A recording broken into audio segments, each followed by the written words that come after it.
गाजीपुर का कटारिया गांव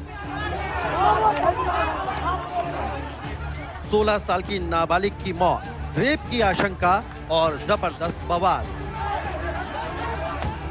लखनऊ से करीब 350 किलोमीटर दूर गाजीपुर में पुलिस कर्मियों पर पत्थर बरसाए जा रहे हैं।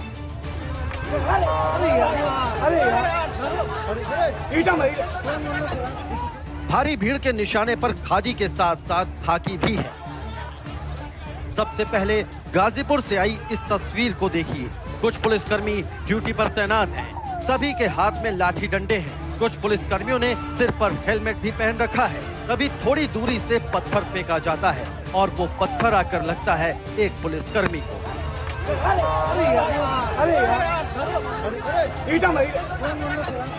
दरअसल ये पूरा बवाल उस वक्त हुआ जब समाजवादी पार्टी का एक प्रतिनिधिमंडल इस गांव में पीड़ित परिवार से मिलने पहुंचा। 15 अप्रैल को 16 साल की निशा विश्वकर्मा की रहस्यमयी परिस्थितियों में मौत हो जाती है। निशा का शव पास की ही एक नदी में मिलता है।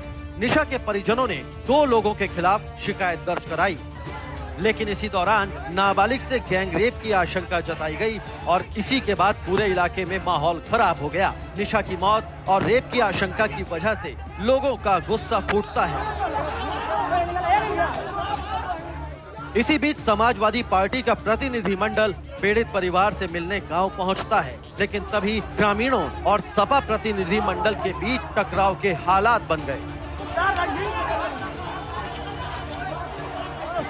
देखते ही देखते हालात इतने बिगड़ गए कि आसपास के कई थानों की पुलिस को मौका वारदात पर बुलाना पड़ा। हालांकि सपा के प्रतिनिधिमंडल के कार्यक्रम को देखते हुए कोतवाली सर्कल के 4 थानों की पुलिस फोर्स को तैनात किया गया था, लेकिन तैनाती के बावजूद हुआ क्या, इन तस्वीरों में आप खुद देखिए।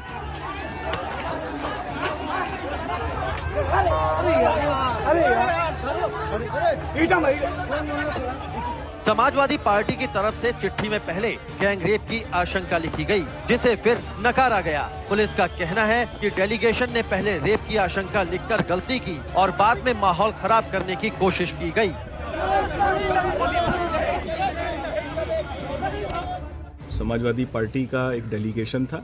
डेलीगेशन ने भी अपने पत्रक में इस बात को लिखा कि बलात्कार हुआ है उसका, तो उसके विषय में भी डेलीगेशन को तत्काल अवगत कराया गया था। समाजवादी पार्टी के जिलाध्यक्ष जो हैं उनको एवं अन्य जनप्रतिनिधियों को कि ये बात इसमें गलत लिखी है, इसका आप कृपया करके संज्ञान लें और इसको त्रुटि को सही करें। इस हिंसा को लेकर एक तरफ समाजवादी पार्टी का डेलीगेशन सवालों के घेरे में है, तो वहीं दूसरी तरफ गाजीपुर पुलिस पर भी सवाल खड़े हो रहे हैं। सवाल कि आखिर माहौल खराब होने का अंदेशा था तो इतनी संख्या में लोगों को क्यों आने दिया गया। सवाल कि आखिर कुछ ही देर में इतनी बड़ी संख्या में पत्थर कैसे इकट्ठा हो गए, और सबसे बड़ा सवाल कि आखिर हिंसा की आशंका थी तो पुलिस पहले से तैयार क्यों नहीं थी। हालांकि इस पूरे मामले पर अब समाजवादी पार्टी के अध्यक्ष अखिलेश यादव बीजेपी सरकार पर निशाना साध रहे हैं। बीजेपी पर ही साजिश के तहत पत्थरबाजी का आरोप लगा रहे हैं।